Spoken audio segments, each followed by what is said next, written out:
하나님 말씀은 마가복음 16장 1절부터 6절까지 읽겠습니다. 그 안식일이 지남에 막달라 마리아와 야고보의 어머니 마리아와 또 살로메가 가서 예수께 바르기 위하여 향품들을 사다 두었다가 그 안식일들 후 첫날 매우 일찍이 해 돋을 때 그 무덤으로 가며 서로 말하되 누가 우리를 위하여 무덤문에서 돌을 굴려주려 하더니 눈을 들어본즉 벌써 돌이 굴려져 있는데 그 돌이 심히 크더라. 무덤에 들어가서 흰 옷을 입은 한 청년이 우편에 앉은 것을 보고 놀라매 청년이 이르되 놀라지 말라. 너희가 십자가에 못 박히신 나사렛 예수를 찾는구나. 그가 살려지셨고 여기 계시지 아니하니라. 보라 그를 두었던 곳이니라. 오늘 말씀을 가지고 부활을 오해하는 기독교, 부활의 속수무책 기독교인들 라는 제목으로 말씀을 나누겠습니다. 오늘은 모든 교회가 부활주일로 지킵니다. 주님이 오늘 새벽에 부활하셨다고 믿는 것입니다. 예수님이 금요일날 돌아가셨고 3일 만에 부활하셨다. 그래서 주일 새벽을 부활주일로 이렇게 보통 지키게 되죠. 그렇지만 사실 이것은 역사적으로 볼 때 그렇지 않습니다. 주님은 수요일날 6월절날 십자가에 달리셨고 그날 저녁에 무덤에 들어가셔서 3일 밤 3일 낮 후에 토요일 저녁에 부활하셨습니다. 예수님은 죽으시기 전에 마태복음 12장 40절에 보면 내가 요나의 표적대로 나는 그렇게 할 것이다. 요나가 물고기 뱃속에서 3일 밤 3일 낮을 있었던 것 같이 나도 땅속에서 72시간 3일 밤 3일 낮을 있으리라. 분명히 이렇게 말씀하셨습니다. 그렇기 때문에 예수님은 미리 나오시지도 않을 것이고 나중에 나오시지도 않을 것입니다. 그대로 약속대로 나오셨죠. 오늘 말씀에 보면 바로 이 내용이 구체적으로 이것을 부정할 수 없도록 기록이 되어 있습니다. 마가복음 16장 1절과 2절에는요. 안식일이라는 단어가 나옵니다. 근데 1절의 안식일은 단수예요. 2절의 안식일은 복수입니다. 두 개의 안식일이 있다는 겁니다. 그러니까 도대체 1절의 안식일은 무슨 안식일일까요? 마가복음 16장 1절에는 그 안식일 이렇게 놨습니다. 특별히 그 안식일이 있다는 겁니다. 그 안식일이 지남에 그래서 바로 이 세 여자가 나오는데요. 막달라 마리아하고 야고보의 어머니 마리아 또 살로메 이 세 여자가 나옵니다. 이들이 누굴까요? 막달라 마리아 이건 베다니 마리아가 아니죠. 막달라는 것은 갈릴리 지역에 있는 그 동네 이름입니다. 그래서 거기에서 온 여자 또 요셉의 어머니 야고보의 어머니 마리아 이 사람 누굴까요? 이 사람은 예수님의 생모입니다. 이것은 이제 다른 복음서에 보면요. 야고보와 요셉의 어머니 이렇게 기록되어 있어요. 그리고 요한복음에 보면요. 예수님의 어머니 생모라고 기록되어 있습니다. 그래서 왜 근데 여기서 야고보의 어머니라고 되어 있을까요? 바로 예수님 바로 밑에 큰아들이니까 예수님에는 남동생이 4명 있었습니다. 그래서 바로 밑에 동생이 야고보, 그 밑에가 요셉, 그 밑에가 시몬, 그 밑에 막내가 유다 이렇게 있었기 때문에 여기서 마리아라는 이름이 너무나 많으니까 그래서 이제 특별히 야고보의 어머니 예수님의 생모를 여기다가 기록하고 있고요. 또 한 사람 살로메라는 것은 바로 요한복음 보면 예수님의 이모라고 그랬으니까 사도 요한의 어머니입니다. 이 세 여자가 이제 안식일이 지남에 가서 향품을 사다 두었다가 이렇게 돼 있어요. 그러니까 안식일 날은요 가게 문이 다 닫습니다. 그러니까 안식일은 그 다음 날이 돼야 가게 문을 열죠. 그렇다는 얘기는 바로 예수님이 십자가 달리신 6월절 날 그날 저녁부터는 무교절이 시작됩니다. 명절이 시작되는 첫날은 24시간 동안의 안식일이거든요. 그래서 이 안식일이 오늘 마태복음 16장 1절에 그 안식일이 지남에 왜냐하면 그 안식일 동안은 향품을 살 수가 없으니까요. 그래서 이제 수요일날 저녁부터 목요일 저녁까지가 큰 안식일. 그래서 목요일날 저녁부터 금요일 저녁까지. 그러니까 금요일날 낮에 가게에 갔겠죠. 그래서 예수님 시체에 바를 향품을 사다가 그걸 두었다가 오늘 이제 2절에 보니까 그 안식일들 후. 그래서 그 안식일들이라는 것은 이제 안식일이 2번 지났다는 얘기입니다.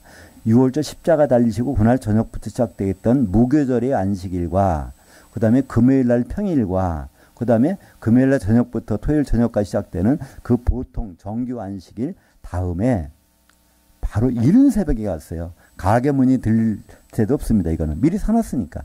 이른 새벽에 무덤에 가는 것입니다. 그러니까 무덤에 가는 이유가 뭘까요? 시체에다가 바르려고. 그러니까 이 세 여자들은 정성은 지극했지만요, 믿음이 참 없었어요. 갈릴리에서 올 때부터 예수님이 그랬거든요. 나는 이제 예루살렘에 가는 목적이 바로 거기 가서 대제사장, 장로들, 그리고 서기관들에게 고난을 받고 십자가에 죽고 3일 만에 나는 부활할 것이다. 이것을 예수님은 벌써 2번, 3번째 말씀하시고 오는데, 갈릴리에서 따라 나온 이 여자들은 그걸 안 믿었거든요. 만약 그걸 믿었다면 예수님이 죽나 보다. 그러면 예수님 시체에 바를 향품을 준비해야 될 거 아니에요. 준비 안 했거든요. 그래서 이제 십자가에 달리신 걸 보고, 멀리서 그걸 보고, 그들은 무덤을 확인해 놓고, 이제 안식일 지나면은 지금이라도 이제 사다가 발라야지. 그래서 금요일 날, 평일 날 가서 그걸 샀을 것입니다. 그러고 나서 그날 저녁부터는 정규 안식일이니까요. 이 정규 안식일은 일주일에 한 번씩 옵니다. 큰 안식일은 명절 때마다 오는 거고요. 그러니까 이 정규 안식일 그날을 딱 지나면 이미 예수님은 부활하셨는데 그들은 아직 무덤에 있을 거라고 생각하는 거예요. 그러니까 시체에 바를 향품을 갖고 가죠. 그러니까 얼마나 믿음이 없는지 몰라요. 그죠? 죽는다는 거는 못 믿었어도 죽으면 드디어 죽으셨네. 그러면 3일 후에 부활하신다는 걸 알아야 될 텐데 예수님 미리 말씀하셨으니까. 성모 마리아라고 하는 사람도 전혀 모르는 거예요. 믿음이 없었어요. 그래서 거기에 가면서 걱정을 합니다.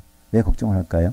그때는 시체를 거기다가 두면 큰 그 연자맷돌 같은 큰 돌로 이걸 닫아놓거든요. 훔쳐가지 못하게 하려고. 만약에 훔쳐가서 누가 부활했다면 안 되니까 로마군이 그걸 막아놓은 겁니다.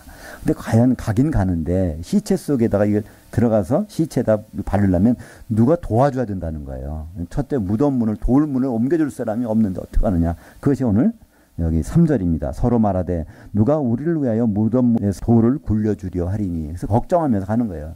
분명히 부활을 못했고 시체로 있을 텐데 누가 무덤문을 굴려줄 것이냐. 그래서 들어가 보니까 거기 없는 거예요. 그죠? 이미 무덤문이 열려져 있어요. 이미 예수님 부활하셨다는 것이죠. 주일날 이미 갔더니 부활하신 것입니다. 그래서 오늘 말씀 마가복음 16장 2절에는요. 탄수, 안식일 후에 일찍 갔다는 얘기가 아니라 그 안식일들 후에, 물론 우리말 성경에서는요. 그걸 다 그냥 안식이라고 하니까 똑같이 보여요. 무교절날의 큰 안식일이나 정규 안식일이나 똑같이 보이는데 성경 원래 원문에는 단수와 복수를 구별을 했습니다. 앞에 안식일은요. 투, 사바투. 그래서 단수의 안식일. 뒤에 안식일은요. 톤, 사바톤에서 그 안식일들 이렇게 해서 분명히 구분했기 때문에 우리는 이것을 그냥 원래 성경대로 있다면 이거 오해할 사람 없습니다. 그죠? 명절 큰 날의 안식일 지나서 또 향품을 샀다 그러니까 객지에서 있으니까 예루살렘 가게 가서 사야 될 거 아니에요. 그죠?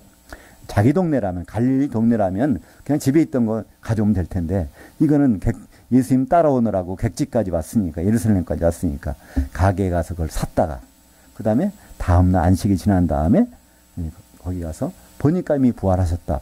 그러면 우리는 누구한테 배우지 않아도, 교회 가서 듣지 않아도 성경만 봐도 알 수 있게 돼 있는 거잖아요. 그죠? 그 안식일 지나서 그 다음에 기다렸다가 가게에 가서 평일날, 금요일날, 그러니까 목요일날은 하루 종일 기다렸다가 금요일날 낮에 가서 그 향품을 사다가 그 다음에 또 이제 금요일날 저녁부터 안식일이니까 토요일날 하루 동안 기다렸다가 토요일날 저녁에 가야 되는데 부활을 생각하지 않으니까 내일 아침에 가서 발라드려야지. 그래서 주일날 새벽에 갔다는 것. 너무나 이 성경만 보면 너무나 자연스럽습니다. 근데 지금까지 기독교에서는 그렇게 안 가르칩니다. 저도 그렇게 배우지 않았어요. 저도 그전부터 주일 부활절 새벽 예배하면 같이 이제 연합 예배 때는 성가대로 같이 가기도 했고 찬양 부르고, 그러니까 부일날 새벽에 부활했다 이렇게 주일날 새벽에 이렇게 들어왔고, 또 저희가 주일학교에 학생들 가르칠 때도 그렇게 가르쳤습니다. 근데 성경은 그렇지 않다는 것입니다. 이 날짜, 예수님 부활한 시간이 토요일 저녁이냐 주일 새벽이냐 이 날짜 자체는 중요하지 않습니다. 그것을 우리가 모르고 지나간다는 것이 이제 의미가. 그러니까 그러잖아요. 우리가 보통 누구 생일날이라면 생일날 가서 축하해 줘야지, 생일날 지난 다음에 가서 축하합니다면 기분이 안 좋잖아요. 마찬가지예요. 예수님이 부활을 기념한다면 예수님이 부활했을 그 시간을 기념하는 것이 정상이지, 부활하신 지 한참 시간 지난 다음에 잠 풀풀 자고 다음날 가서 기념한다면 이거 좀 이상하지 않습니까? 그러니까 이 부활을 제대로 아는 것은요, 우리 신앙에서 너무나 중요합니다. 왜 그러냐면 예수님은 모든 이 일들을요, 성경에 기록된 대로 하셨거든요.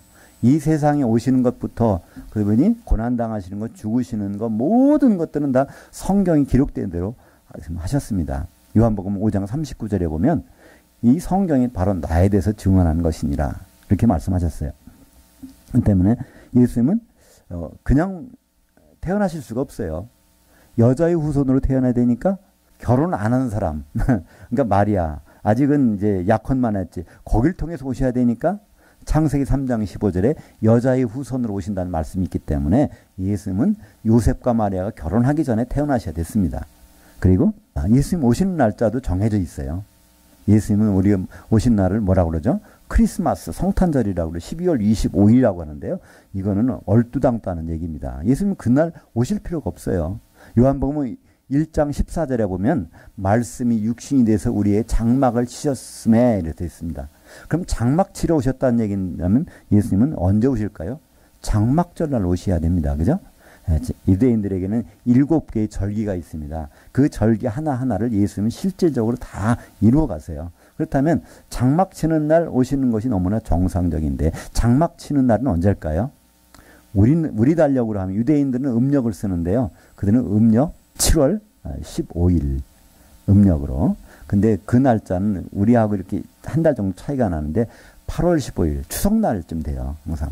그러니까 유대인의 장막절은 우리하고는 되게 추석날입니다. 그러니까 그때 오신 것이지 다른 날 오실 필요가 없어요. 그냥 장막 치러 오셨다고 요한복음 1장 14절에 말씀하셨다면 장막절날 당연히 오시는 것이 당연하지 않겠습니까? 그리고 예수님 오셔서 30년 동안 하신 일이 없어요. 왜 그럴까요? 민수기 4장에 보면 제사장의 업무를 하려면 30세가 돼야 됩니다. 그래서 예수님은 30년 동안 기다렸어요. 많은 사람들은 얘기합니다. 예수님이 30대 동안 뭘 했을까? 예수는 석가의 제자였다. 그런 책도 나오고 있잖아요. 그러니까 거기 가서 인도에 가서 철학도 배우고 많이 배워가서 나중에 활동했다. 이런 얘기도 있어요. 왜냐하면 예수님은 30세 될 때로 활동한 기록이 없으니까. 근데 예수님은 활동하실 수가 없어요. 왜냐하면 예수님은 제사장으로 오셨잖아요. 그럼 제사장의 업무는 30세가 되지 않으면 불가능해요. 그러니까 30세가 되는 날 바로 요단강에서 예수님은 세례를 받으실 때 성령이 임했습니다. 그때부터 예수님은 활동을 하셨죠. 그리고 예수님은 죽으시는 날짜도 정해져 있어요. 어떻게 죽으시죠? 6월절 어린 양으로 죽으셔야 되기 때문에 6월절 날 골라서 예수님은 십자가 달리셔야 돼요.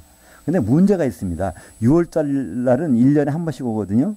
그러면 6월절 날 가서 죽으시면 될까요? 아니요. 예수님은 또 죽었다가 나오는 것까지 계산하셔야 돼요. 왜냐하면 모든 성경은 예수님을 위해서 기록됐다고 그러는데 예수님이 그랬잖아요. 내가 죽었다가 나올 때는 요나처럼 72시간을 땅속에 있다 나온다고 했으니까 72시간 땅속에 있으려면요. 6월절 날 십자가 달리셔서 그날에 들어가셨다가 72시간 되는 날이 바로 천이삭을 흔드는 날, 초곡절이 해야 된단 말이에요. 그러니까 이 천이삭을 흔드는 날은 바로 무교절 기간 중에 안식일 다음 날이어야 되니까 그러니까 바로 72시간이 되는 그러니까 6월절 끝남부터 이삭이 흔드는 기간까지 72시간이 되는 날은 6월절이 수요일 날 돌아가셔야 됩니다. 6월절은요, 목요일 될 수도 있고, 월요일 될 수도 있고, 그거는 언제, 요일이, 그러니까 날짜가 7월 15일로 박혀 있기 때문에 여러 날짜가 될 수 있지만, 예수님 십자가 달리시는 날은 또 부활하신 그 해는 바로 수요일 날인 6월절 날을 골라서 십자가에 달리셔야 72시간 있다가 바로 토요일 저녁이 지난 다음에 바로 부활하는 그것이 바로 성경이 기록된 요나서 1장 17절에 바로 그 기록이 있거든요. 그러니까 구약 성경은 모든 것이 다 예수님에서 기록되어 있습니다. 그래서 예수님이 얼마 동안 무덤에 있을 것도 요나서 1장 17절에 있기 때문에 그대로 부활하셨습니다.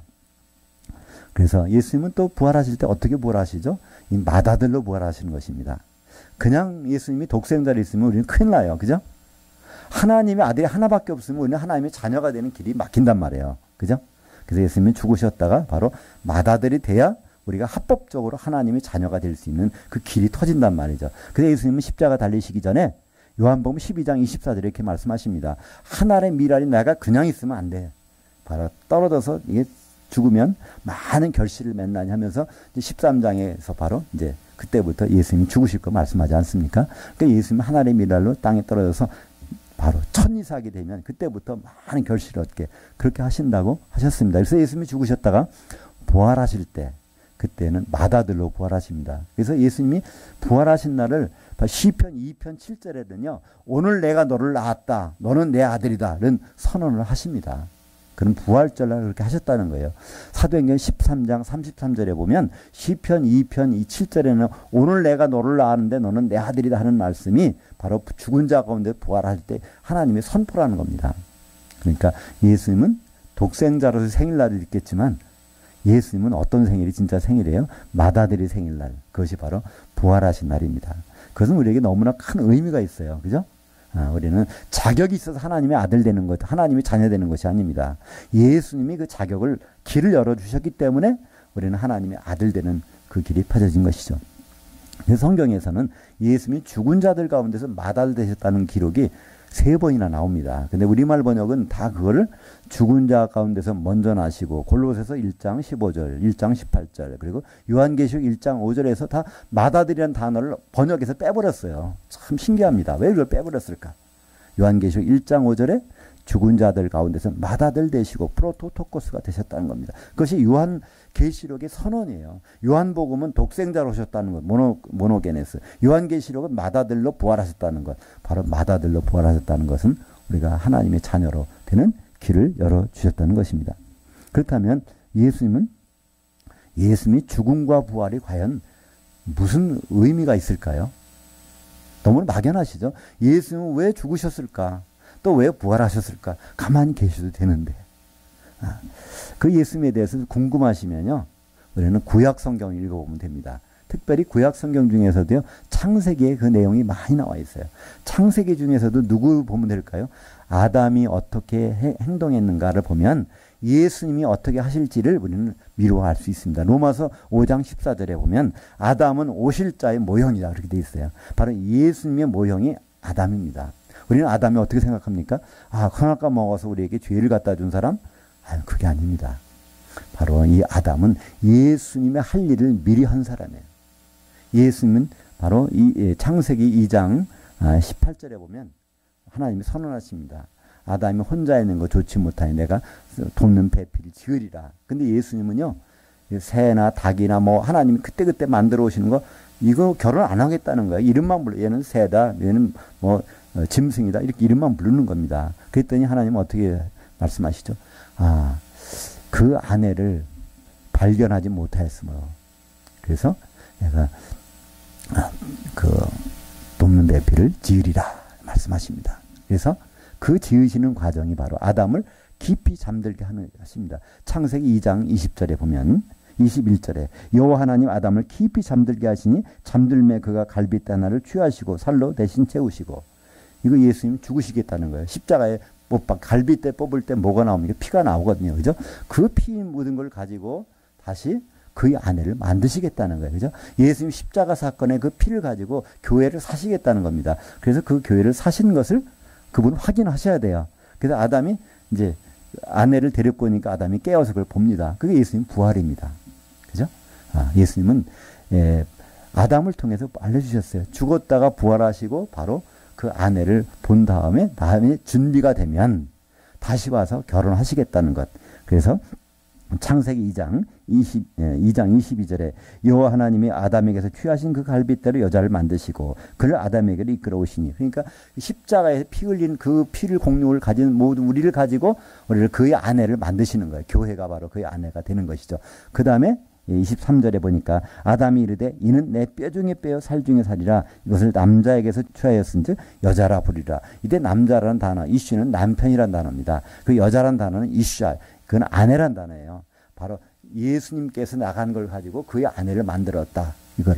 그래서 이 내 살 중에 살이요 뼈 중에 뼈라는 고백을 여기서 하십니다. 예수님 우리를 만날 때 그렇게 말씀하실 거예요. 그죠?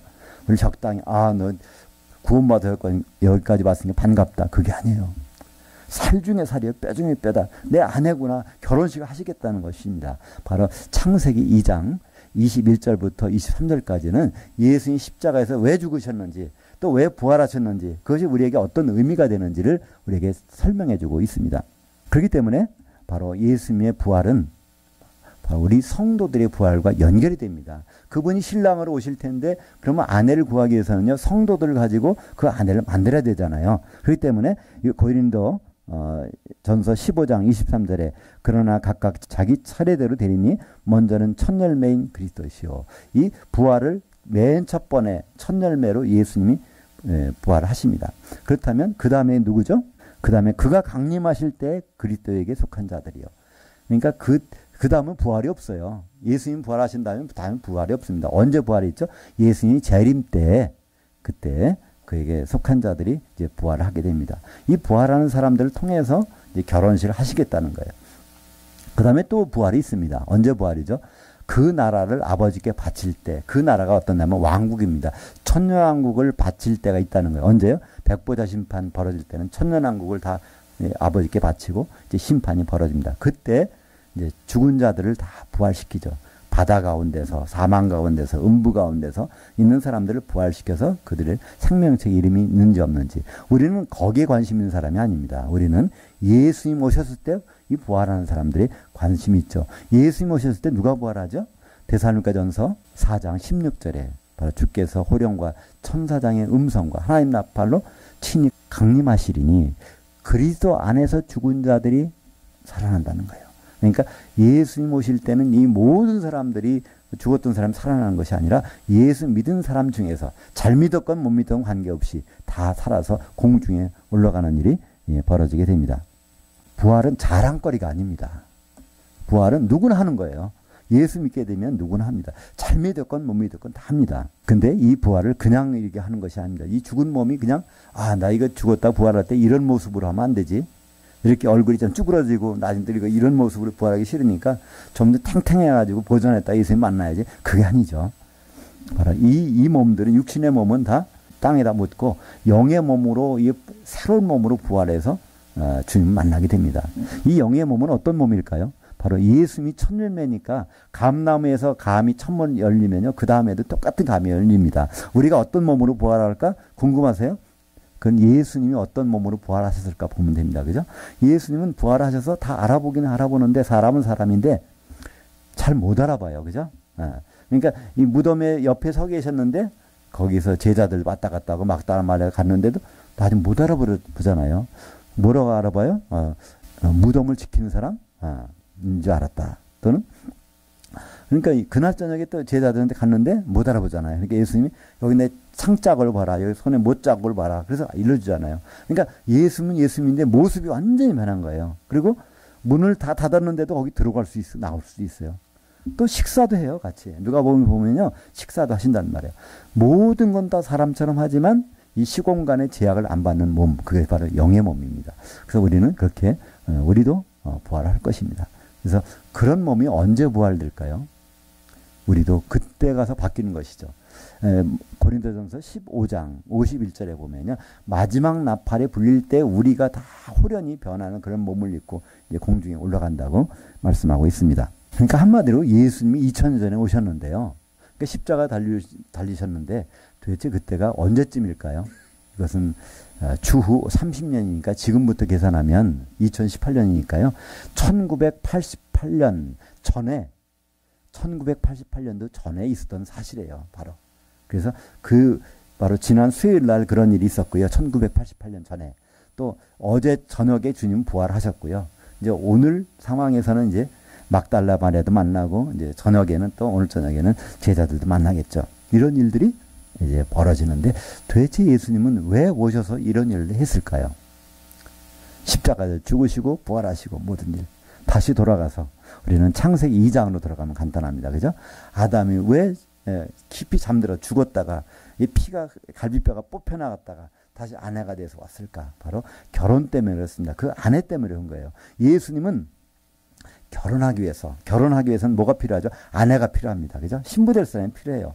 그것 때문에 2000년 전에 오셨습니다. 아예 재림하실 거면 나중에 재림하시지 왜 먼저 2000년 전에 오셨냐는 말입니다. 먼저 오신 이유는 간단합니다. 아내를 준비시켜야 나중에 오실 때 결혼할 수 있으니까. 그래서 예수님은 오셔서 가장 한 일, 핵심적인 일이 뭘까요? 12 사도를 뽑으시는 일이에요. 예수님 오셔서 죽은 자 살리고 병도 고치고 많이 했었지만요. 그거는 그냥 부수적인 일이지 예수님이 가장 핵심적인 일은요. 사도들을 세우시는 일입니다. 그러니까 예수님이 죽은 다음에 부활하실 때요. 40일간 땅에 계셨어요. 그러면 그 동안에 무슨 일을 하셨을까요? 다른 사람 안 만나요.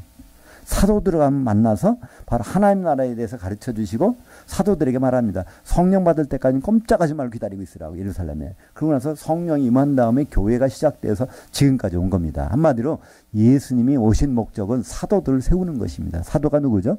고린도후서 11장 2절에 보면 바로 사도 바울이 고백합니다. 내가 하나님의 열심을 가지고 열심 내는 것은 바로 내가 너희를 그리스도께 정결한 천으로 중매하기 위해서 이렇게 왔다는 겁니다. 사도들은 중매쟁입니다. 누굴요? 예수님과 그의 아내 된 우리 교회를 중매시키는 사람들이. 그래서 예수님의 죽음과 부활은요, 결혼 때문이고, 그렇다면 우리를 나중에 부활시키는 것도 결혼 때문이에요. 그죠?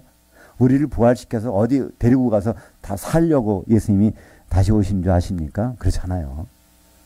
그것은 나중의 일입니다. 새 예루살렘은요, 천년왕국이 지난 데 일이에요. 예수님이 재림하실 것은요, 결혼하시려고 오시는 것이고, 결혼하시려면 이제 공중으로 오시는데 우리는 다 올라가야 됩니다. 그래서 우리는 부활합니다. 아, 예수 믿으면 부활한다고요? 아니요. 물론 예수 안 믿어도 부활하지만 예수 믿으면 부활해서 좋은 것이 아니라 그때 일이 벌어지는 겁니다. 지금 우리는 예수를 잘 믿건 못 믿건 지금은 안심할 수 있어요. 그러나 안심하지 못할 때가 온다니까요. 예수님 오셔서 우리가 부활합니다. 그럼 공중에 올라가요. 그때 이제 이 일이 벌어집니다. 혼자 이제 들어가는 사람과 못 들어가고 지옥불에 던져지는 사람이 그때 갈라지니까 참 우리는 굉장한 엄청난 일을 두고 있는 거예요. 우리는 보통 예를 들어서 시험을 치른다고 합시다. 그죠? 시험이라는 건 좋아하는 사람도 있고 나빠하는 사람도 있는데 시험은 원래 좋은 겁니다. 기회를 주는 거예요. 그죠? 시험에서 성적이 좋으면 좋은 일이 벌어지고 나쁘면 이제 다음 기회를 봐야 되겠지만 여하튼 시험이라는 건 좋은 것입니다. 성경은 그걸 심판이라고 그래요. 그래서 예수님 오셔서 그리스도의 심판대에 우리가 서게 됩니다. 고린도후서 5장 10절에 보면 우리가 다 한 사람도 빠짐없이 예외 없이 믿는 사람들이 그 그리스도 심판대에 서서 선악간에 그 몸을 통해서 행한 대로 심판받으리라. 그 몸이라는 건 단수거든요. 예수 그리스도의 몸인 교회입니다. 바로 교회에 선한 일을 했느냐 교회에 악한 일을 했느냐에 따라서 심판을 받아서 바로 교회는 예수님의 신부될 것이기 때문에 바로 그 갈라지는 것이 벌어집니다. 그러니까 앞으로 우리는 반드시 부활합니다. 예수님이 부활하셨으니까 우리도 부활합니다. 할렐루야. 끝나는 것이 아니에요. 예수님 부활하셨기 때문에 우리도 반드시 부활하는데 예수님은 이제 신랑으로서 부활하시는 것이고요. 우리는 신부로 되기 위해서 부활할 것입니다. 근데 신부가 되는지 안 되는지를 자격이 있는지 없는지를 누가 조사할까요? 마태복음 19장 28절에 누가복음 22장 40절에 보면요. 30절에 보면요. 거기에 12사도들이 이스라엘 12지파를 심판한다고 되어 있습니다. 인자가 오실 때 심판하는 거예요. 그러니까 중매쟁이가 이 결혼할 상대자가 되는지 안 되는지를 확인해야 되는 것이 당연한 거 아닙니까? 그죠? 그래서 이 사도들이 그걸 다 심판하는 자리에서 심판하게 됩니다. 그래서 거기에 준비된 사람은 혼인잔치에 들어가죠. 이 준비물이 뭘까요? 마태복음 25장에서 간단히 알 수 있습니다. 그죠?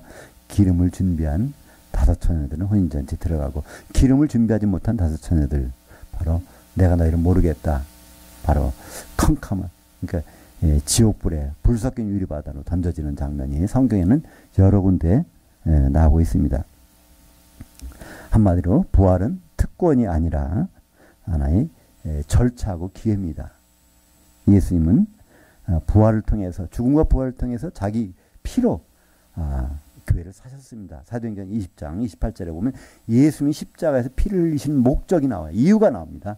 교회를 사시기 위해서 그의 아내를 얻으시기 위해서 십자가에 흘렸다는 것입니다. 그렇기 때문에 우리는 각자 구원받았다 끝나면요. 예수님 목적에 맞지 않는 겁니다. 각자 구원받는 것은 중요하지만 구원받은 사람이 바로 아내까지 되는 것 바로 피로 교회를 사셨기 때문에 그러면 그분과 결혼이 이루어지는 것이죠. 성경에서 이 기름은 무엇일까요? 기름은 가루를 반죽하는 데 사용됩니다. 이 중동 지방은요. 이 물로 반죽해서 뭘 만들면은 큰 문제가 생깁니다. 석회가루가 많아가지고 이제 이 담석증에 걸려니까 이건 안 되는 거거든요. 그래서 물은 반드시 중동 지방에서 기름은 바로 밀가루를 반죽하는 데 사용됩니다. 이제 오순절날은 밀가루로 떡 2개를 반죽해서 밀가루에 기름을 넣어 반죽해서 그걸 흔드는 날이에요. 매년 흔들었습니다. 앞으로 이제 오순절날이 언제일까요? 이제 주님이 부활하신 날짜로부터 새해에서 77이 49 다음 날 50일째 되는 날이 오순절날인데 그때 매년 떡 2개를 만들어 흔드는 날이에요. 근데 예수님이 십자가에 달리신 그 해는 어떤 일이 벌어졌죠? 오순절날 사도들이 성령의 기름으로 한 덩어리가 돼서 그죠? 막 방언하잖아요. 한 덩어리가 된 거예요. 그날 저녁에 또 사도들이 말을 들은 그 사람들이 세례를 받으며 성령 세례입니다. 3,000명이 또 성도들이 그러니까 사도들이 떡과 성도들이 떡이 기름으로 반죽된 것이 흔들리는 날. 그날이 바로 오순절 날이거든요. 그것이 바로 뭘까요? 사도들 위에 세워진 성도들, 교회죠. 그러니까 교회가 세워진 것입니다. 교회는 그렇기 때문에 이 성령이 아니고서는 성령의 기름이 아니고서는 교회가 될 수가 없거든요. 세상에 많은 교회가 있어요. 그러나 그 교회에 성령의 기름이 없다면 그건 세상 교회지 예수님의 교회가 아닙니다. 예수님 몸이 될 수가 없는 것이죠. 그래서 우리는 이제 주님을 만나기 위해서 준비할 건 다 한 가지입니다. 굉장히 간단해요. 기름밖에 없어요. 그죠? 다른 거 준비해봤자 그건 별 의미가 없어요. 그러나 기름을 반드시 준비해야 됩니다. 근데 기름은 어디 가서 우리가 준비할 수 있을까요? 세상에 어디 가도 기름은 준비를 못합니다. 성령의 기름은 교회밖에 없습니다. 어떤 교회요? 예수님이 말씀하신 교회, 예수님이 꿈꾸신 교회, 예수님이 이렇게 내가 바로 이 반석에 내 교회를 세우리니 음부의 권세가 이기지 못하리라고 하는 예수님의 그 교회, 사도들의 터 위에 세워진 교회, 성령으로 반죽된 교회, 그것이 바로 성령이 충만한 교회입니다. 사랑하는 여러분, 여러분은 이 부활, 예수님의 부활을 기념하는 것도 중요하지만 우리 부활을 생각해야 돼요. 우리 부활을 위해서 뭘 준비하고 계십니까? 이것은 굉장히 중요한 질문입니다. 그건 그때 가서 부활할 때 가서 부활하면 되지. 그게 아니에요. 바로 우리는 마태복음 25장에서 거기에 대한 우리는 답을 찾을 수 있거든요. 그들이 다 열처녀가 등에 기름을 준비했거나 안 준비했거나 다 기다리다가 잠들었어요. 그건 죽었다는 얘기입니다. 신랑이 왔다는 소리를 듣고 나팔 소리를 듣고 깨어났어요. 부활했다는 얘기거든요. 부활해서 공중에 올라갔으니까 신랑을 만나잖아요. 그래서 부활해서 공중에 올라간 그 순간에 기름이 있느냐 없느냐에 따라서 완전히 다른 길을 가게 되거든요. 그것은 기름을 준비하는 것은요. 기회가 항상 오는 것이 아닙니다.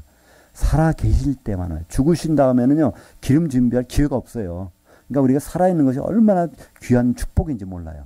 살아있을 때 기름을 준비하고 잠들어 있으면 바로 똑같이 잠들었거든요. 기름을 준비한 5처녀나 기름을 없는 5처녀 다 잠들었어요.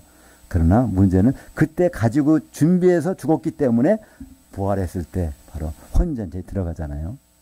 그때까지 등을 들고 있었지만 거듭나서 신앙생활하고 있었지만 기름이 준비되지 않은 사람들은 부활했을 때 문제가 생깁니다. 바로 이 성도들의 부활, 이거는 중요한 일이지만 이 부활 자체가 축복은 아닙니다. 부활이 저주가 될 수도 있어요. 예수 믿고 죽었다가 나중에 주님 오시면 공중에 올랐다가 부활해서 올라가서 저주받을 수 있다니까요. 바로 지옥 들어가는 건 저주니까요. 그죠? 네, 그의 선택은 어디 있을까요? 오늘 우리가 무엇을 하고 있는가? 그것은 죽은 다음에도 효력이 계속됩니다. 죽어서 다시 깨어날 때도 그 효력이 계속되죠. 기름을 준비한 5처녀로 죽었는가? 기름을 준비하지 않은 5처녀로 죽었는가? 그것은 바로 오늘 우리가 살아있을 때 하기에 달려 있습니다. 부활을 오해하는 기독교가 부활을 오해한다고 해서 우리도 덩달아서 오해하고 지나가면 큰일 납니다. 만약 그랬다가는요, 지금 막상 우리가 부활했을 때 속수무책으로 당할 수가 있어요. 그러니까 우리가 부활했을 때 속수무책으로 당하지 아니하려면 우리는 지금 기름을 준비하고 있어야 됩니다. 바로 옆에 계신 모든 분들이 성도들이 기름을 준비한 도우미들입니다. 우리는 서로가 기름 준비하는 도우미들이에요. 우리가 한 몸을 이룰 때 거기에 성령이 함께 하시니까 기름이 있는 거잖아요. 그죠? 그래서 우리는 서로가 서로를 위한 기름을 준비한 도우미로 살아가고 있는 것입니다. 기도하겠습니다.